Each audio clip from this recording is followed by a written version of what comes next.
Ahmadiyya Zindabad, oh Zindabad. Ahmadiyya Zindabad, oh Zindabad. Ahmadiyya Zindabad, oh Zindabad. Ahmadiyya Zindabad.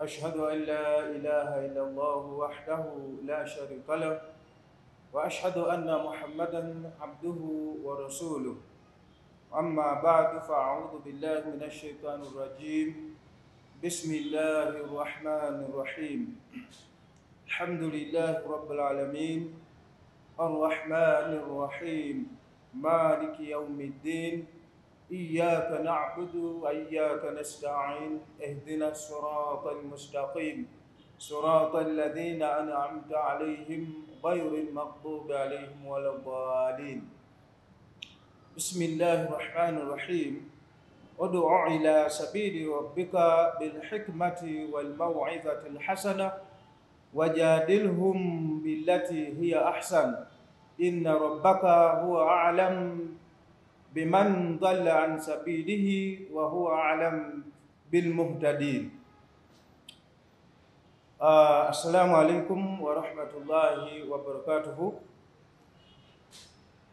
Kusooka kwa byonna njagala okusooka okutegeeza bamemba baffe mwenna gye muli nti Huzur yatujjukiza era yajjukiza bamemba bonna mu nsi yonna era naawa ekiragiro sakula netutuukako wano ennaku z'omwezi 21 omwezi oguwedde ogumunana nga etulagira oba eragira bamiiri b'amawanga bonna nti olw'obukulu bw'ensonga eno emanyiddwa nga Tahariki Jadid, omutwe ogwo gwe tutoola kyando yamanyiddwa nga kyanda Tahariki Jadid, nti satula yali etutegeeza nti esigadde emyezi ng'ebiri gyokka egisigadde okubeera tetutuuka ku nkomerero yo financial year eya Tahariki Jadid.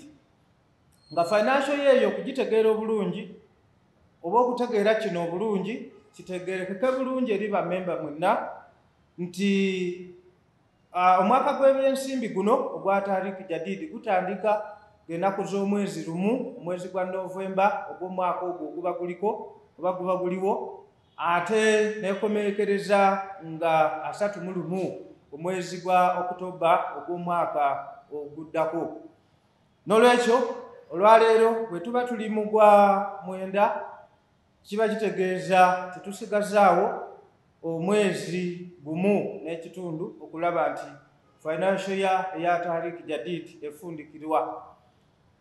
Satula eyo ekigendererwa mulimu ennyingo ez'enjawulo.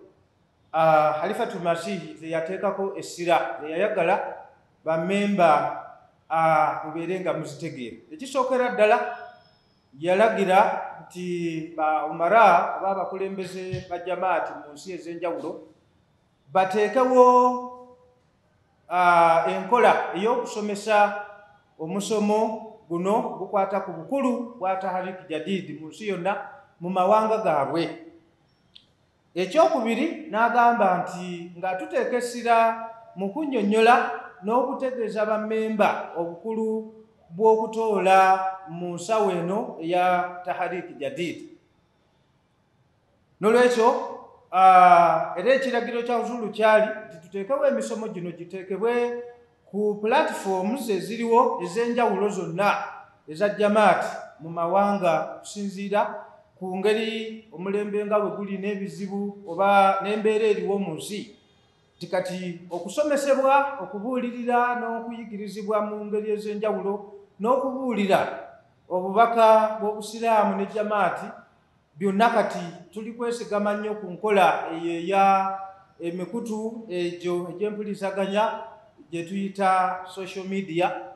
N'olwekyo mu ngeri eyo bw'etyo Huzur bw'atyo n'atutegeeza nti emisomo gino gikolebwe egikwata ku bukulu bwa Tahariki Jadid era giteekebwe ku mikutu egyo egy'enjawulo egirwaninga mu mawanga gamba nga wano mu ggwanga lyattu Uganda tulina omukutu gwa Tarbiyat. Ogwo gwe mukutu ddala ogusookerako ddala oguteekeddwa okugendako omulamwa nga guno.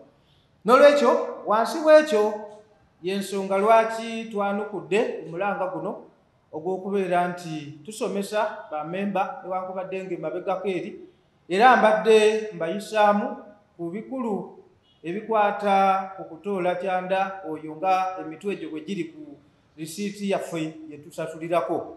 Nzize ntemaatema emitwe egyo egy'enjawulo, nkyabuzayo emitwe ng'ebiri esatu gyokka okumaliriza ensonga eyo. Guno gwa Tahrik Jadid nali namala okugwogerako, naye ekiragiro ne kijja oluvannyuma lw'ekyo. N'olwekyo y'ensonga lwaki tuli kukiddamu okukikola mu ngeri oboolyawo enambulukufu, kubanga wali tubadde tukozesa eddakiika ntono nnyo, ddakiika 10-12 ze tulina okusomesezaamu, naye wano nga special order okuva wa Khalifatul Masih kitegeeza tulina okulambululamuko ensonga ezimu zinnyonnyoke bulungi eri bammemba.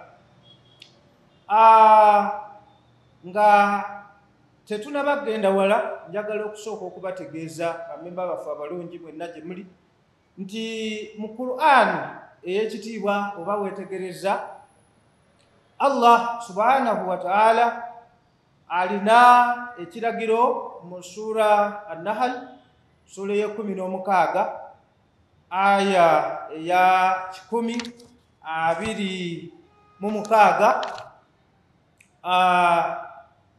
Allah atutegeeza mu sura eyo n'atugamba nti ud'u ila sabili rabbika bilhikma walmaw'izati alhasana wajadiluhum billati hiya ahsan. Nga ekiragiro ekyo kitegerekeke bulungi nti ekiragiro ekyo kyaweebwa Nabi Muhammad sallallahu alaihi wasallama, nga amakulu agavaamu gali nti koowoolera eri ekkubo lya Mukamawo nga weeyambisa amagezi amazaale walmaw'izatu hasana, ate nga weeyambisa n'embuulirira esingira ddala okuba ennungi. Wajadiluhum billati hiya ahsan, ate kubirizanga nabo abantu b'obulira, kubirizanga kubaganyanga nabo ebirowoozo nga okozesa amakubo agasinga okuba amalungi, oba mukubaganyenga ebirowoozo mu ngeri esingira ddala okubeera ennungi. Ekiragiro ekyo n'ebiragiro ebirala bingi nnyo kimanyiddwa bulungi nti byassibwa ku Nabbi Muhammad sallallahu alaihi wasallama. Naye era mu Busiraamu tutunuulira ensonga nnyingi ezaalaalikibwa ku Nabbi Muhammad sallallahu alaihi wasallama, naye nga mu ngeri emu oba endala ebiragiro ebyo in one way or another biba biraalikiddwa na ku buli Musiraamu yenna. N'olwekyo okuliraanyisa ekiragiro kino n'omulamwa gwe tuliko ogwa Tahrik Jadid, okumanya ebiruubirwa n'ekigendererwa n'obukulu bwa ensonga eno, njagala mmanye nti Allah buli Musiraamu yenna ng'ayisa ku lulimi lwa Nabbi Muhammad sallallahu alaihi wasallama yamulagira okubuulira ekiragiro kino ekigambye nti ud'u ila sabili rabbika, nti tuusa obubaka akoowolera eri ekkubo lya Mukamawo nga weeyambisa amagezi amazaale walmaw'izati alhasana, n'embuulirira ennungi, wajadiluhum billati hiya ahsan, era kubaganyanga ebirowoozo n'abantu abo bonna b'okubaganya nabo ebirowoozo mu ngeri esinga okubeera ennungi. Ekiragiro ekyo tewali kubuusabuusa kwonna nti kyassibwa ku Nabbi Muhammad sallallahu alaihi wasallama. Naye olwaleero eddiini eyo eyatandika ne Nabbi Muhammad sallallahu alaihi wasallama, olwaleero buli Musiraamu yenna aliwo omulamu omwami n'omukyala omuto n'omukulu obuvunaanyizibwa obwo era ekiragiro ekyo kimukwakatako. Naye nga bwe tukimanyi obulungi nti newankubadde nga kiri bwe kityo si buli omu nti alina obudde obw'okufuluma okugenda okubuulira, si buli omu nti alina obusobozi obw'ebigambo ebyeyinza okweyambisibwa okubuulira, si buli omu nti ddala alina obudde n'obusobozi obw'enjawulo nti bw'asobola okuteekamu okubeera nti abuulira ye kennyini, okusituka ne yeerekereza n'afuluma enju ye omwami oba omukyala nti ogende ebweru w'eggwanga lyo otuuseeyo obubaka bw'obusiraamu ne jamaati mu bufunze. Ekyo tekiri mu busobozi bwa buli omu.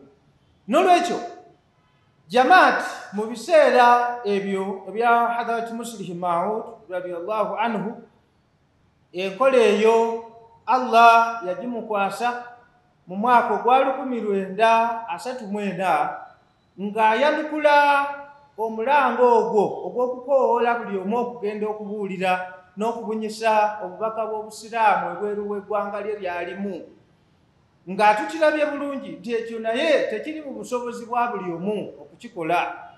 N'olwekyo Allah n'abanga yalungamya Hadrat Muslih Maud radiyallahu anhu, Hadrat Mirza Bashiruddin Mahmud radiyallahu anhu nga ye Khalifatul Masih owokubiri mu mwaka ogwo gwa 1934. Allah amulungamya n'amuwa ekkubo oba amakubo ag'enjawulo agaali gagenda okuyamba obusiraamu n'obubaka bwa Masihi wa Allah omusuubize oba yalaganyizibwa okutuuka mu buli nsonda y'ensi ng'ekiragiro oba nga okubikkulirwa bwe kwali kwamala edda okukka ku ye Masihi kennyini, nga kumugamba nti nja kubunyisa obubaka bwo nja kubusobozesa okutuuka ku buli nsonda y'ensi. Wansi w'omulango ogwo Hadrat Muslih Maud radiyallahu anhu n'atandikawo enkola eno emanyiddwa nga Tahariki Jadid. Allah bw'asuubiza Sayyidina Ahmad alayhi salatu wassalamu mu kisuubizo kye buli omu ky'amanyi ekigamba nti I shall cause thy message to reach the corners of the earth. Ekisuubizo ekyo baategeezesa bulungi nti tekyasobola kutuukirira mu biseera bye, naye Qur'an ekitiibwa ekyogerako nti ebiseera ebimu obubaka bwa Nabbi tubusobozesa okutuuka wonna we buba busobodde okutuuka mu biseera bye, naye ate obulala butuukirira mu biseera ate eby'oluvannyuma. Mu ngeri bw'etyo mu mwaka ogwa 1934 Allah yalungamya omuweereza we Khalifatul Masih owokubiri Hadrat Mirza Bashiruddin Mahmud Ahmad radiyallahu anhu ku nsonga ekwatagana n'okubunyisa obubaka bw'obusiraamu mu buli nsonda y'ensi n'okutuusa obubaka bwa Masihi Maud oba Masihi yalaganyizibwa mu buli nsonda y'ensi, ng'ayita mu nteekateeka eno gye yayita Tahariki Jadid. N'olwekyo kitegereka bulungi nti enteekateeka eno yali nteekateeka ya Allah era eyaviira ddala ku kulungamizibwa kwa Allah. Era we tunaagendera mu maaso eyo okuwunzika ensonga eno tujja kuba tulabye nti ddala mwalimu okulungamizibwa kwa Allah. Hadrat Muslih Maud radiyallahu anhu yatandika enteekateeka eno ng'ennaku z'omwezi 23 omwezi gwa Novemba omwaka ogwa 1934 we yakoowoolera bammemba n'abategeeza enteekateeka eno empya gye yali abalaalika okubeera nti batambulirako, nga ejja kusobozesa jamaati okubeera nti ebeera n'obusobozi obw'okusaasaanya obubaka ng'etuma abantu ab'enjawulo, nga bwe ŋŋambye nti ekiragiro ekyo bwe kikka ku Nabbi Muhammad sallallahu alaihi wasallam ekyokubuulira kiba kikakata ku buli musiraamu olwaleero Nabbi sallallahu alaihi wasallam waatali, kikakata ku buli musiraamu yedda, omukyala, omwami n'omukyala. Naye era nkyogeddeko nti si buli omu anti alina obusobozi n'ebiseera n'esente n'obusobozi obw'okwogera oba okubuulira abantu ne bategeera kiki kyannyonnyola. N'olwekyo wabaawo abantu abatendeke mu ngeri eya bulijjo abalina okubeera nga be batumibwa mu mawanga amalala okubeera nti batuusa obubaka bw'obusiraamu, okubunnyonnyola n'okubusomesa abantu, n'okutendeka abasomesa ate abalala abanaasomesa oba abanaabusomesa mu mawanga ago ag'enjawulo. N'olwekyo wansi w'enteekateeka eno Hazrat Muslih Maud radiyallahu anhu, wansi w'ekiseera ekyo ekyali ekyakaziigizigi ennyo ng'amayengo g'okuwakanyizibwa kwa jamaati nga gayitiridde, nga waliwo obubinja naddala akabinja akamanyiddwa nga Ahlal akaali keefunyiridde omulimu n'ekiruubirirwa eky'okusangulawo Ahmadiyati ku nsi na buli mu kyalo kye yali etuuseemu, era nga balayidde ng'era balayira nti jamaati eno bajja kulwana butaweera okulaba nti jamaati eno bagisangulawo ku nsi nga tewaliwo wadde omuntu omu yekka asigadde nga yeeyogerako ng'Omuahmadiya. Era Muslih Maud radiyallahu anhu agenda nawala nnyo n'atunnyonnyola n'agamba nti n'ebitongole ebimu oba n'obubinjabinja obumu obwa gavumenti n'abakungu abamu mu gavumenti z'ebiseera ebyo mu bitundu ebyo ebya Buyindi nabo bali mabega w'akabiina kano okubeera nti batuusa ekkomo oba bateeka ekkomo n'okusaanyaawo ejjamaati ya Allah eno yali yatandikibwa ku mukono gwa Hazrat Mirza Ghulam Ahmad alayhi salatu wassalam nga Masiihi era Mahdi eyalaganyizibwa. Naye ng'enteekateeka ya Allah bweri nti ye Allah bw'asimbula nti ensonga eno ejja kutuukirira, era kakibeeki ensonga eyo emala n'etuukirira newankubadde nga wabaawo amayengo g'okuwakanyizibwa aga ebika eby'enjawulo. N'olwekyo mu nteekateeka eno mwalimu ekigendererwa eky'okubeera nti sente oba jamaati efuna amakubo ag'okufunamu sente zibeerewo mu bungi ezinaasobozesa abasomesa ab'enjawulo kubeera nti batendekebwa, ate oluvannyuma lw'okutendekebwa kwabwe babeere nga bagenda mu mawanga ag'enjawulo obusiraamu gye bulaali tebunnaba kutuuka, batuuseyo obusiraamu oba obubaka bwa jamaati gye bwali tebunnaba kutuuka butuukeyo, ate era mu ngeri y'emu emizikiti gizimbibwe, amasomero gazimbibwe, ne mission houses oba amayumba g'abamishan oba ag'abamisani okubeera nti gazimbibwa. Nga abamusomesa bano bamaze okusindikibwa mu mawanga ag'enjawulo baali bagenda kulaba nti bakola kyonna ekisoboka okusimba obwanamunigina bwa Allah n'eddiini y'obusiraamu nga okubeera nti yeddiini entuufu mu maaso ga Allah.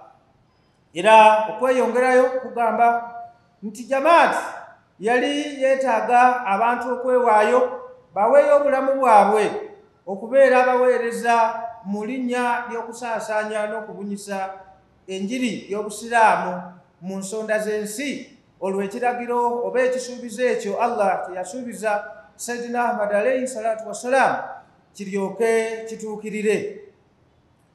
Ng'ate abantu abo baali basuubirwamu okubeera abeesimbu era abamalirivu ku kyonna kye baba bakola. Naye olw'okubeera nti enteekateeka eno tebeera ya buli omu, nti buli omu asobola okufuluma n'ava mu ggwanga lye n'agenda mu ggwanga eddala, n'ekigendererwa eky'okubuulira afune bammemba ba jamaati abayingira obusiraamu obutuufu obumanyiddwa nga Islaamu Ahmadiyat, ate oluvannyuma nga balina n'obusobozi obw'okusomesa abantu abo okumala akaseera balyoke baveeyo bakomewo.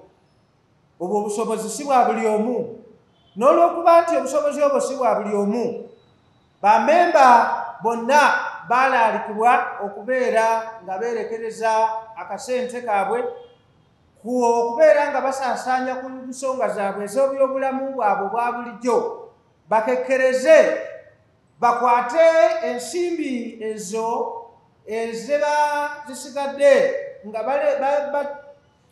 batambulidde mu bulamu obwo obuwejjere oba obwabwangu obutaliimu kudiibuuda. Esente ezo ezaali badde zoonoonebwa ziweebweyo wansi w'omutemwa guno ogwa Tahrik Jadid, nga buli memba awaayo n'omwana n'aweerayo n'abaana be ne famire ye yonna, nga kijja kusobozesa sente ezo okubeerawo mu jamaati, amatendekero g'abamaseeka gabeerewo era gazimbibwe.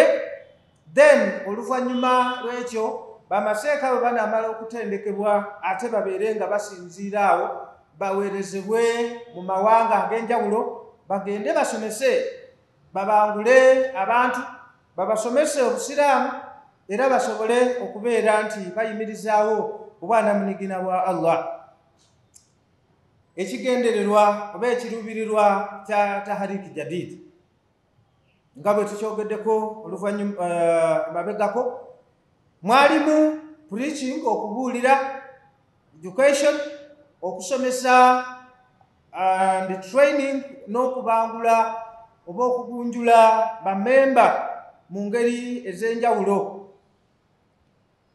Era Hadrat Muslim Maud radiyallahu anhu ayongera n'atunnyonnyola nti wansi w'okutuukiriza bino bammemba baalaalikibwako ensonga eziwererako ddala ze baali balina okutambulizaako obulamu bwabwe okusobola okutuukiriza ekisuubizo kino oba enteekateeka eno, okulaba nti eggumira mu jamaati era ne mu nsi n'ebibala byayo okutuukibwako. Nga ensonga omulundi olubereberye zaali ensonga 19, ate oluvannyuma ezaamala ne zongerwamu ensonga endala ne zifuera ensonga 25. Nga Hadrat Muslim Maud radiyallahu anhu agenda okulambika ensonga ezo ezaali zirina okugobererwa okusobola okutuukiriza enteekateeka eno n'okugisimba mu nsi eggumire. Yabagamba era yalaalika bammemba nti baali balina okubeera nga beerekereza obulamu obw'amankyolo okwejabaata n'okubeera abantu abadiibuuzi, babeere nga babeera mu bulamu obwo obuwejjere era obujjudde okukekkereza. Kisobozese oba kibasobozese nti okusobola okufuyisaawo akasente nga bwe kisoboka okubeera nti kaweebwayo eri jamaati okusobola okusaasaanya obubaka bw'obusiraamu ebweru wa subcontinent ya India ate n'okwetooloola ensi yonna. Era bammemba mu nsonga eno bakubirizibwa okubeera nti bakendeeza ne ku miruuzi zaabwe oba endya yaabwe naye okulaba nti bagikendeeza. Katwogerere mu Pakistan gye kyatandikira nti oli bwe yalinga nga olunaku mubadde mukozesa chapati 12, bammemba abo bakubirizibwa nti bakendeeze chapati ezo wakiri batandike okulya chapati 6 lunaku. Nga kitegeeza nti bammemba baali balina okwerekereza nga bwe basobola okulaba nti bafuyisaawo ssente baweeyo mu kkubo lya Allah ku lunaku mu nsawo ya jamaati, emirimu gino gisobole okutuukirira. Olukalala lw'ensonga ezo 25 oba 19 nga bwe zaatandika, z'ensonga zino ze zino zimanyiddwa nga the list of demands of Tahrik Jadid, olukalala oluliko ensonga ezo ezalambikibwa ne Hazrat Muslim Maud radiyallahu anhu ezaali zirina okusobozesa bamemba okufiisa akasente bakaweeyo mu kkubo lya Allah oba mu kkubo lya jamaati okusobozesa okutwala omulimu guno mu maaso. Ensonga esooka yali egamba nti lead a simple life. Bamemba bakubirizibwa okubeera nti babeera mu bulamu obwo obuwejjere obutali bwa kwepanka obw'amankyolo oba obw'okusaasaanya mu ngeri eyo eyakyeyonoonere. Number 2, participate in spreading the message of Islam in the world. Nti bamemba bakubirizibwa ng'era bwe mbategeezezza nti kiragiro kikukakata ku buli memba era ku buli musiraamu newankubadde nga kyakka ku Nabbi Muhammad sallallahu alaihi wasallam. Era wano Muslim Maud nga namba 2 yagamba nti bamemba mwenna participate in spreading the message of Islam worldwide. Buli memba yalagirwa okubaako nekyakola okulaba nti yeetaba mu kusaasaanya n'okubunyisa obubaka bw'obusiraamu mu nsi oba kubutuusa ku buli nsonda y'ensi. Number 3, dedicate leave periods for the service of Jamaat. Ti bamemba bakubirizibwa abalina emirimu egy'enjawulo, abakola mu bitongole, abakola mu government, balaalikibwa okubeera nti bafunangayo leave, nga leave ezo bava ku mirimu gyabwe gye bafunamu esente zibabezaawo, baweeyo ebiseera oba wiiki oba ennaku 5 oba mwezi ng'ezo ennaku za kuweereza jamaati awatali waasiwaasi nti ate bakuyise ku mulimu oba mukama we akuyise. Number 4, members to dedicate their lives to the service of Islam. Nga bwe tukitegeddeko ti bamemba abasiraamu bajamaati bamemba bajamaati baali balina okwewaayo. Hazrat Muslim Maud radiyallahu anhu yakubira bamemba abazadde okuwaayo abavubuka baabwe abaali mu myaka egyo egisobola okuyingira mu bwaseeka, baweeyo abaana baabwe n'abavubuka bennyini abaali bakuzeekuzeemu nabo n'abalaalika butereevu okubeera nti beewaayo bagende batendekebwe basobole okubeera abayivu ekimala baweerezebwe mu nsi ez'enjawulo oba mu bitundu eby'enjawulo batuuse obubaka bw'obusiraamu era basomese obusiraamu mu ngeri yonna eyali yeetaagisa. N'olwekyo y'ensonga namba 4 yali egamba nti bamemba baweeyo obulamu bwabwe okuweereza obusiraamu. Ng'ekyo kyali kikakata ku bazadde okuwaayo abaana baabwe okubeera nti bafuuka bamaseeka, n'abazadde bennyini oba n'abo abaaliwo mu biseera ebyo nga bantu beesobola okuwaayo obulamu bwabwe bagambe nti bagendeyo eri khalifa bamugambe nti nze neewaddeyo ntwale asome nkutendekebwe ngende nsomese mbeere omusomesa. Era bangi mu bo abaali abagoberezi ba Sayyidina Ahmad alayhi salatu wassalaam mu biseera ebyo baawaayo ebiseera byabwe ne batendekebwa era ne basomesa obusiraamu paka n'olwaleero gye bwatutuukako eno era gaali maanyi na saddaaka z'abantu abo. Number 5, dedicate during seasonal vocation period. During vocational period for the service of Jamaat. Dedicate during seasonal vocation period for the service of Jamaat. Di munsi tumanyi tutulinamu ebiseera byetuyita seasonal vocational period wano ze boogerako zeezo ng'ebiseera eri mu Bungereza n'ebweru eyo byetwogerako nga winter nti obudde bwa butiti nnyo abantu abo ne bava mu mawanga ago ne bagenda mu mawanga amalala. Mu biseera ebyo ebyokubeera nti abantu bali mu zi holiday bafulumye mu mawanga aba mu bitundu ne bava ku mirimu gyabwe nga bagenda kuwummulako bakubeerako mu bitundu ebirala bye bawuliriramu eddembe nti babeere ng'obudde obwo nabo babuwaayo okuweererezaamu jamaati. Namba 6, offer your children for lifetime waqf or devotion. Nti abazadde balaalikibwa timuweeyo abaana bammwe okubeera nti bafuuka abaweereza ba jamaati obulamu bwabwe bwonna. Namba 7, pensioners or retirees to offer themselves for the service of the jamaat. Nti naabo aboogerwako nga ba pensioners abaawumula emirimu gya gavumenti, emirimu gy'ebitongole, nti kati batudde waka beekolera gyabwe kaakati, nti nabo baasabibwa okubeera nti bawaayo obulamu bwabwe oba bawaayo akadde konna ke baba basufiisizaawo okuba nti baweereza jamaati. Namba 8, dedicate part of your income and property.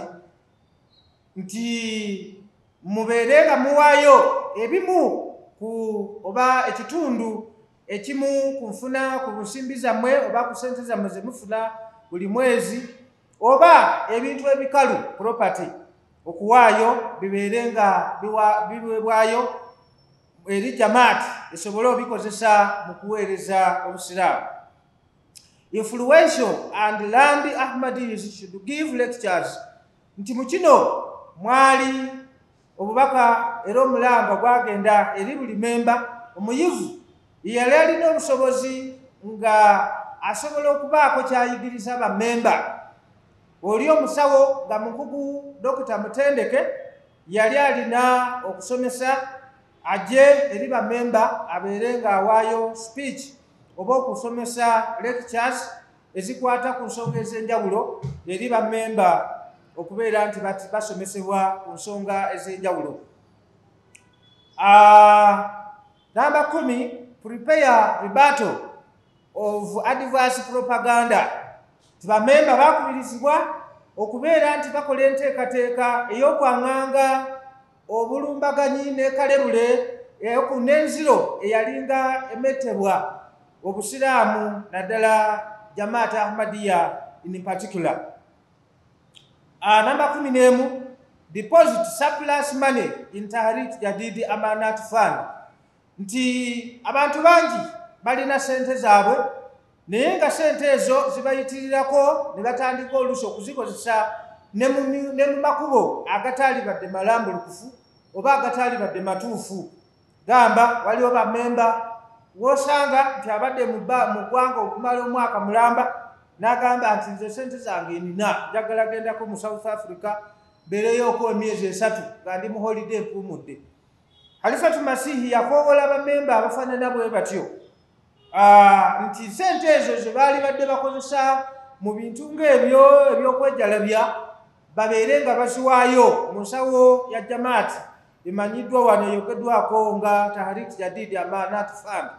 Sente ezo zisobole okukozesebwa mu kutambuza ba missionaries okuva mu mawanga ag'enjawulo oba okuva gye batendekerwa mu matendekero ag'enjawulo basaasaanyizibwe mu nsi nga n'ekiruubirirwa eky'okugenda okubuulira obusiraamu n'okubusomesa abantu Quran, hadith ne swala basobole kwenyumiriza mu ddiini yaabwe.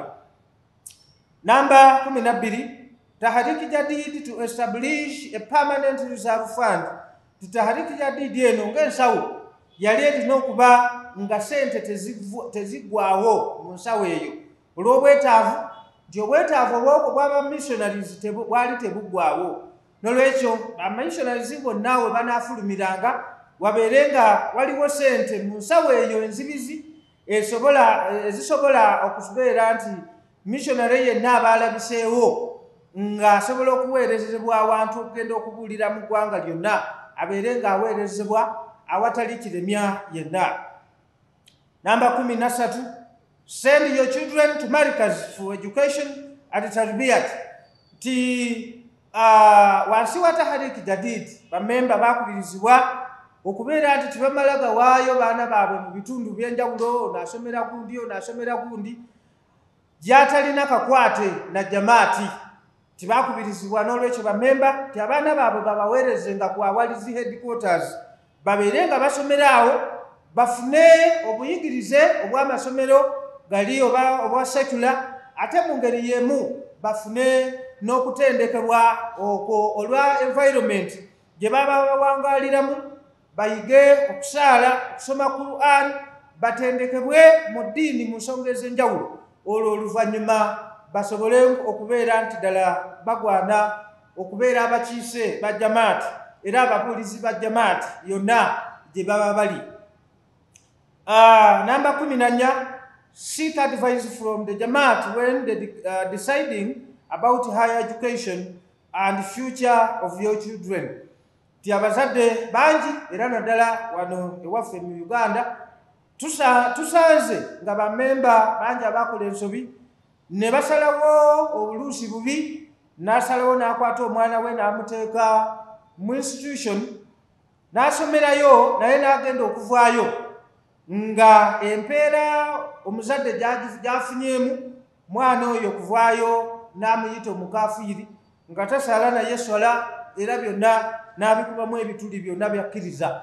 N'olwekyo wano mu ngeri yonna Halifatu Masihi owokubiri Alhatimiza Bashiruddin Mahmud Ahmad radiyallahu anhu yawa abazadde amagezi nti we mubanga musalirawo kubikwatagana ku baana bammwe kiki kye bagenda okukola naddala awo nga batuuse ku higher level of education, mubeerenga nga mwebuuza ku marikazi.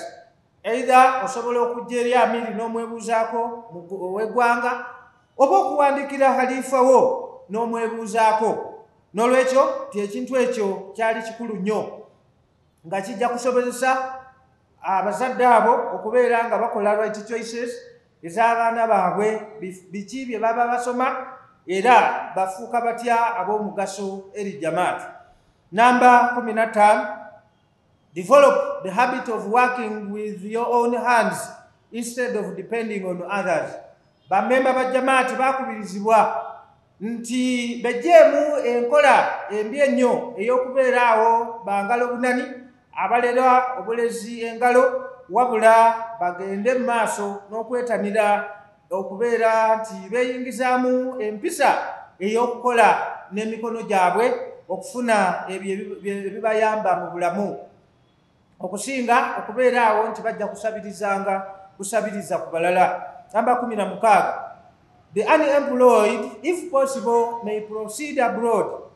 Ti bammemba abanaasangibwanga nga tebalina mirimu oba emirimu gyabwe gikootaanye mu mawanga gaabwe balinawo omukisa era baddembe bwe kibanga kisobose nga bayita mu sisitimu ya jamaati mpolampola babeerenga nga basobola okufuluma bagendeko mu mawanga amalala oba ebweru okunoonya ku mirimu basobole okubeera nti beeyimirizaawo ate era bafune n'ensimbi ez'okuwaayo mu nsawo eno eya Tahariki Jadid olw'ekigendererwa ekyo eky'okubunyisa obusiraamu mu ngeri ez'enjawulo.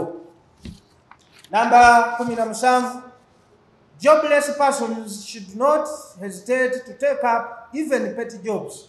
Bammemba ba jamaati wansi wa Tahariki Jadid bakubirizibwa okweggyamu ekirwadde n'enkola eyo etera okubeerawo naddala mu bavubuka ey'okugamba mbunze gw'omulimu sisobola kusitula migugu, simanyi sisobola kusindika kigaali.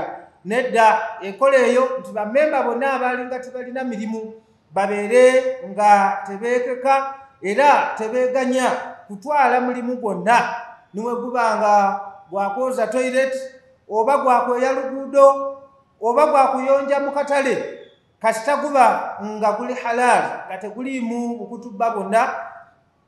Omuntu yenna memba wa jamaati akubirizibwa okulaba nti anoonya omulimu ogwo agukole, niwe gubanga gwa bunyoomoofu ng'abamu bwe bagulaba.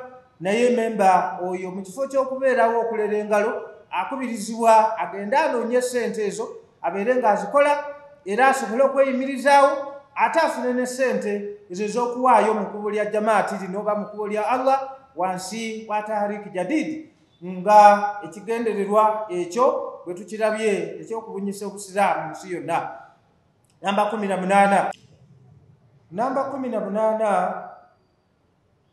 promote Islamic culture bamemba bakubirizibwa nga omulamwa we gwali gwakubunyisa busiraamu mu buli nsonda, buli memba yali akubirizibwa okwoleka empisa ez'obusiraamu, abakyala okwebikirira n'abaami okubeera nga yonna gye babeera bambala n'okuweesa kyonna kye bakola era nga kikwataganira ddala n'obuwangwa n'obulombolombo bw'obusiraamu.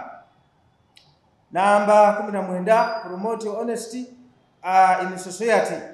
Tibamemba bakubirizibwa okubeera abeesimbu era okubeera nti basaasaanya empisa ey'okubeera abeesigwa mu society zaabwe gye banaawangaliranga. Keep the paths clean, nti mubeere nga muyonja amakubo gammwe. Namba 21, protect women's rights. Timubeere abasaale mu kulwanirira eddembe ly'abakyala.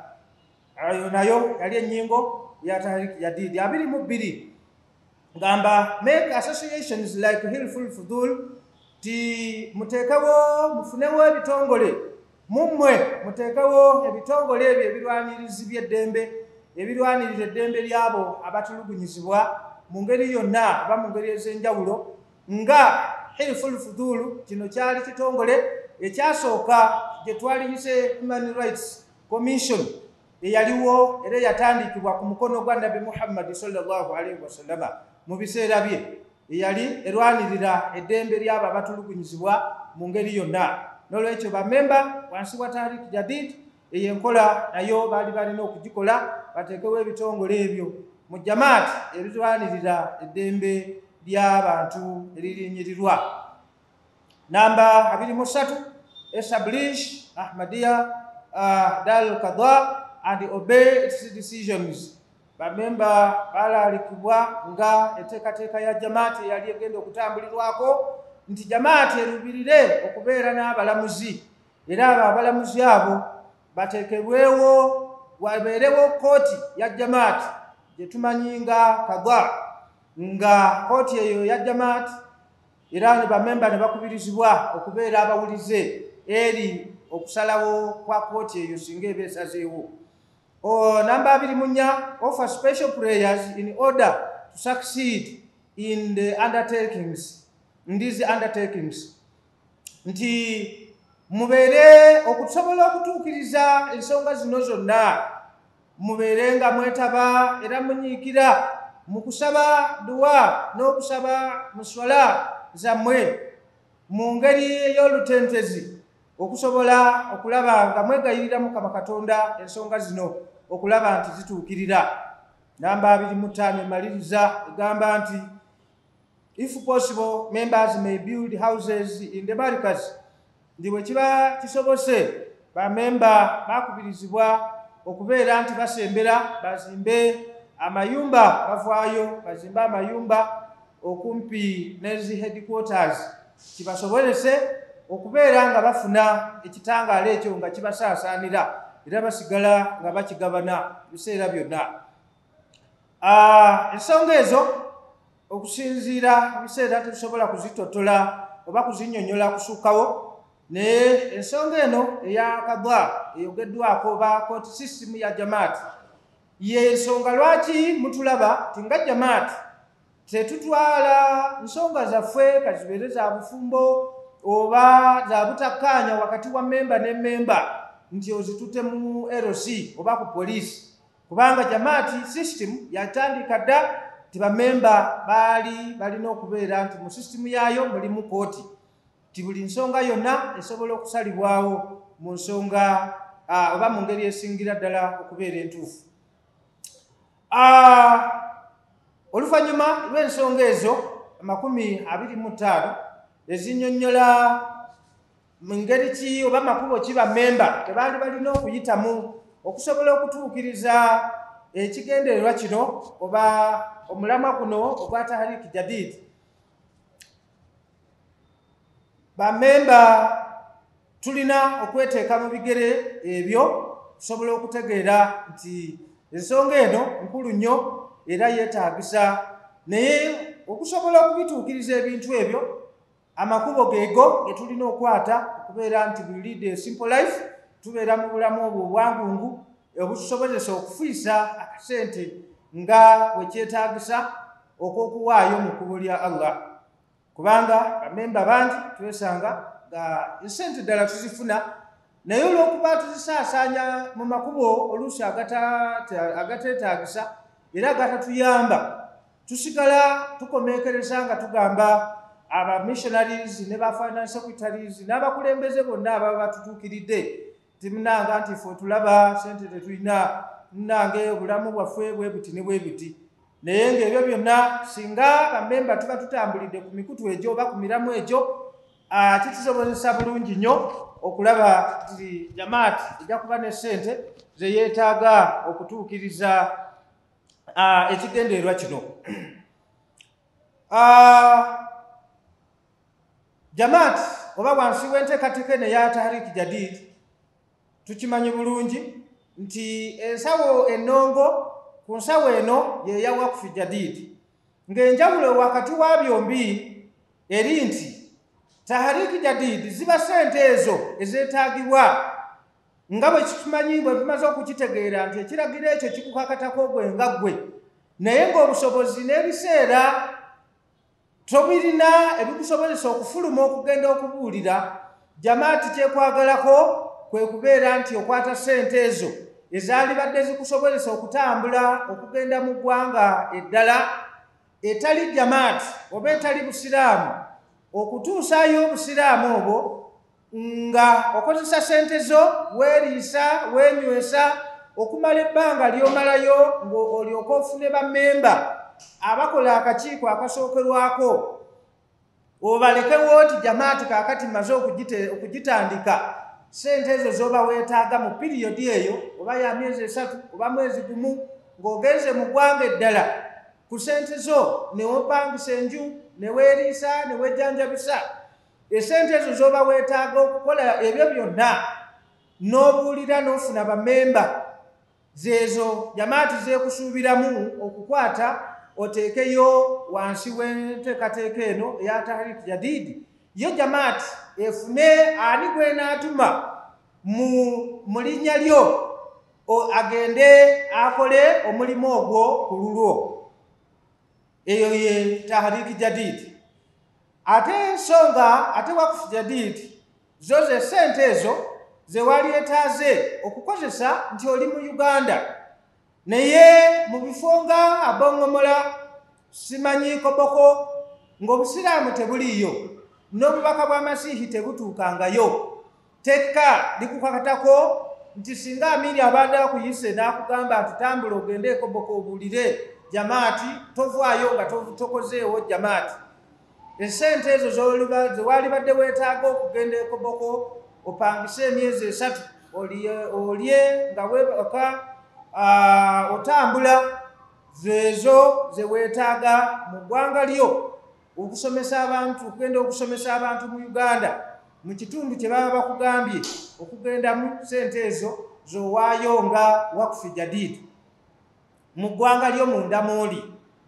Era nga enteekateeka eno eya Tahrik Jadid ba missionaries be tulaba olwaleero etulina muno mu ggwanga, abava mu ggwanga lye Pakistan n'abaffe bennyini nga abamu nabo era baatendekebwa mu Pakistan, yali nteekateeka eno eya Tahrik Jadid.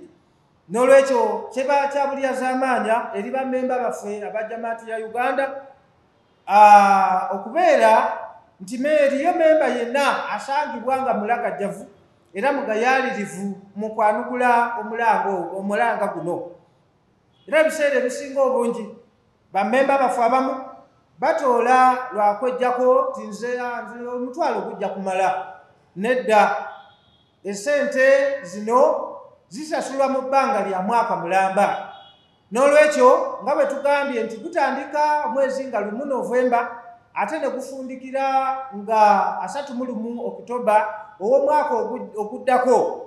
N'olwekyo ebbanga eryo likusobozesa okweyama ssente ezitegeerekeka ate nga obadde mwesimbu n'okulaba nti ogoberera ekisuubizo kyo osobole okukituukiriza.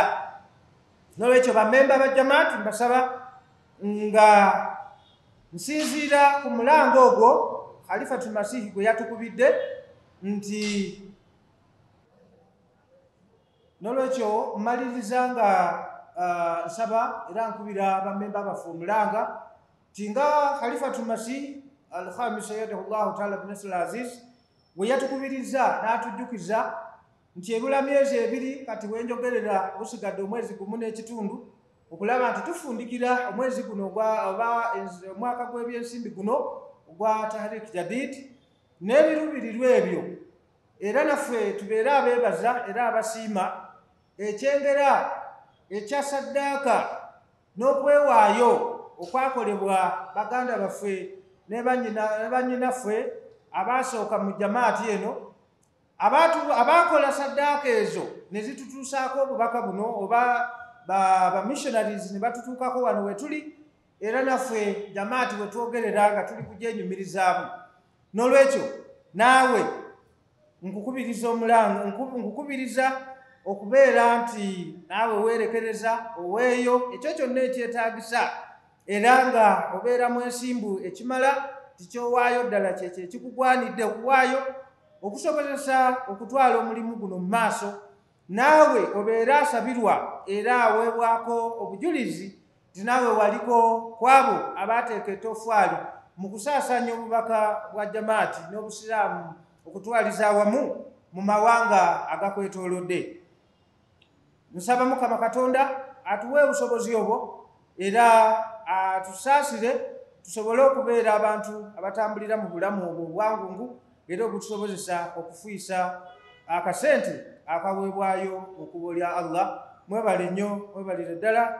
Assalamu alaikum wa rahmatullahi wa barakatuh. Salli ala nabiyina salli ala Muhammadin Ahmadiyya zindabad, oh zindabad. Ahmadiyya zindabad, oh zindabad. Ahmadiyya zindabad, oh zindabad. Ahmadiyya zindabad.